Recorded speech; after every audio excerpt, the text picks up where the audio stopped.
Okay, so we're going to take a moment and catch up and go through everything that's missing from your notes this week and make sure you're prepared to complete your um, higher order derivatives and be ready for Monday. So this will give you everything you need to catch up. Okay, so what have we done? In chapter 3, we have talked about the derivatives coming from a secant line approaching a tangent line, and we've looked at two definition formulas. You've used those on a quiz. Hope to give you those back on Monday. And then you've written the equation of the tangent lines. We've also looked at some situations where derivatives are undefined. We've looked at some various problems. We spent some time talking about the power rule, which is like a shortcut rule. The derivative of e to the x being e to the x. The derivative of any number being 0. And we've applied those in some sum and difference problems. And then we went over here and we have looked at some various problems where you had to locate different points, okay? So over here we spent a little bit looking at an inequality type situation where one is steeper than the other, and we had to use number line analysis to find a range. In class on Wednesday, we took a moment and talked about a graph and its derivative graph and how they relate. So the big idea there was that the slope is 0 for a graph up here at the peak. So when you look for the derivative, you're on the derivative graph, that would be an x-intercept. So we actually looked at these things and we did that for practice. Okay, that's going to show up again. Okay, so I did not get a chance to do this problem, and it's a good little challenger, so let's take a look. Okay, this is problem 81. It says, find the coordinates of P in which the tangent line passes through 5, 0. Okay, so here is P. It is a point. It's a tangent line to the curve 9 minus x squared. So, if I'm going to do this, I'm going to start by getting the derivative of the quadratic, and I'll give myself a little room and go up here with my work. So I'll say f prime of x would equal negative 2x. Okay, this creates a function that represents the slope of the tangent line. Okay, so this is the slope of this line that we're trying to get the coordinate of P from. Okay, and it's got to contain the point 5, 0. Okay, so this is representing the slope. Okay, so we need to think about this point P, because if we have the slope and a point, then we can actually create an equation. Okay, so if this point is on the line and on the curve, then we could call this point some a value, it's over some little amount, and up some y value, and that y value could be 9 minus x squared. Okay, and then we could take that and do point slope form in terms of the a. So y minus 9 minus x squared. Okay, but this was a, so this should be a, excuse me. 9 minus a squared equals the slope, which in terms of a is going to be negative 2a, because this would be f prime of a, which is negative 2a that I'm plugging in. That's the slope at a, which is this point, okay? And then we would say x minus a, and I've used point slope form, okay? Then we're going to solve y minus, simplify it.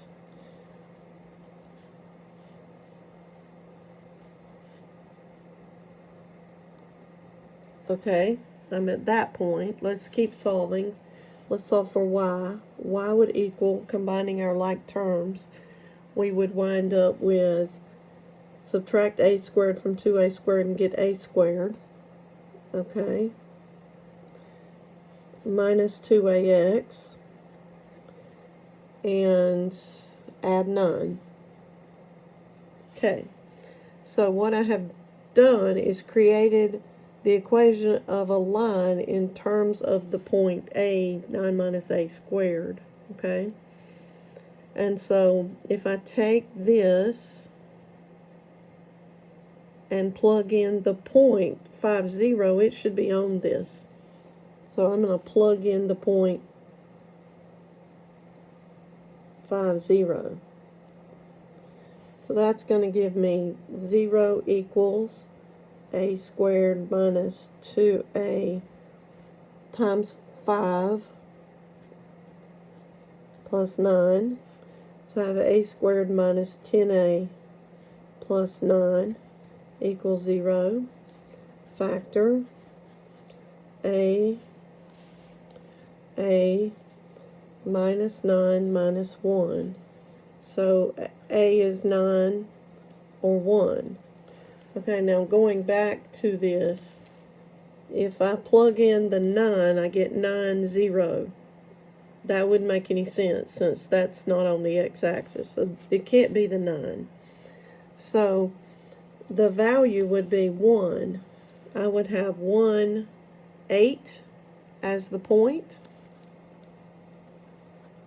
And that would just be from plugging in. Okay? So there you go. Okay, so moving on, let's see what else we did not complete. As we went over to 3.3, we were working with the product rule and the quotient rule. And so we're going to go, here I talked about just using the rule to apply the rule, and we left some things in unsimplified form, which is okay. So let's just kind of review that rule here. Okay, so you might pause the video, try this one, and then you can go back and check if you want. But I'm just going to apply the quotient rule here. So I'm going to say f prime is equal to the denominator, or the bottom, times the derivative of the top. And the derivative of e to the x is e to the x, minus the top times the derivative of the bottom, 2x, over the bottom squared. And we're actually just going to leave it like that, but you could see this factors out an e to the x pretty easily here. So you could see a problem that asks you to take the e to the x out, and if you did, you'd have x squared plus 1 minus 2x in the numerator over the same denominator. And I only do this because it's probably pretty common. So that would then factor x minus 1, okay?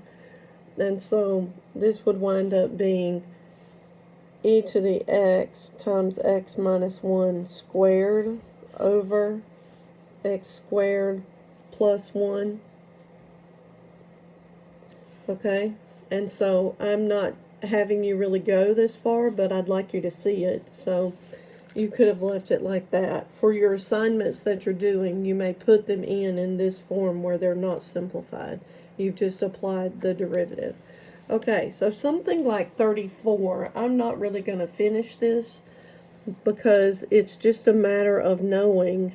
All you do is distribute through one of them. Okay, so you would, since you have 3 things multiplied and you want to use the product rule, go ahead and multiply 2 of them out so that you have e to the x, x squared plus e to the x times x plus 4. Okay, this is something, at that point you would actually be able to do the product rule on that. Okay, so, but this is going to have a product rule inside here, it looks like. So I'll go ahead and do it, or at least start it. So we're going to do the first times the derivative of the second plus the second times the derivative of the first. So the first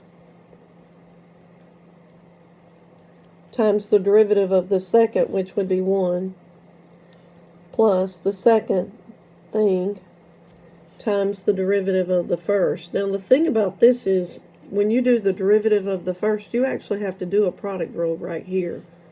So I'm going to write it down, e to the x squared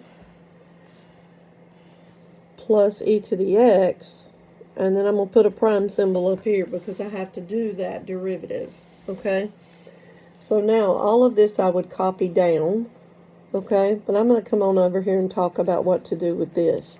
What happens here, and the reason I wrote it down, is because you're actually applying the product rule to just that little piece, okay? Because that is a product with two variables that are x, okay? So if I bring all of this other stuff down, okay, that's times 1, and I bring this down.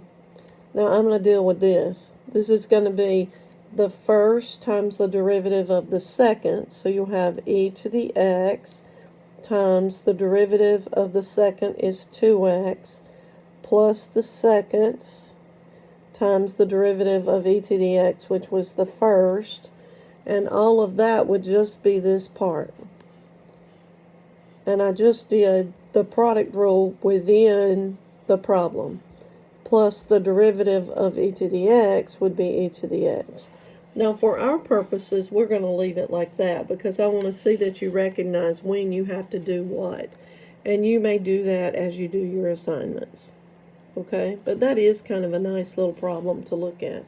Okay, sometimes you'll be given values of the functions and derivatives to help you evaluate a product or quotient. Here's an example. You have g of 2 is 3, g prime of 2 is negative 4, h of 2 is negative 1, h prime of 2 is 5. Here we want g of h and we want its derivative at 2.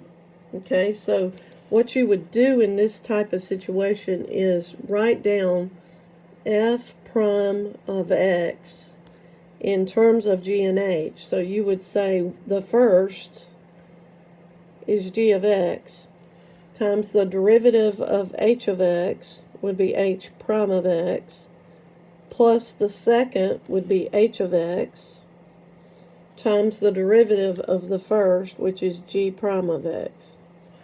Okay, then you're actually finding all of these things at the number 2. Notice these are given to be 2. So if you wanted to write them down like this in the very beginning, you could have done that. I'll change it over to that since we're just going to be plugging in those numbers next. Okay, so all of these are in terms of 2. So at that point you would say g of 2 is 3 times h prime of 2 is 5 plus h of 2 is negative 1, g prime of 2 is negative 4, and then you just get your number from that. So this is 15 plus 4, 19.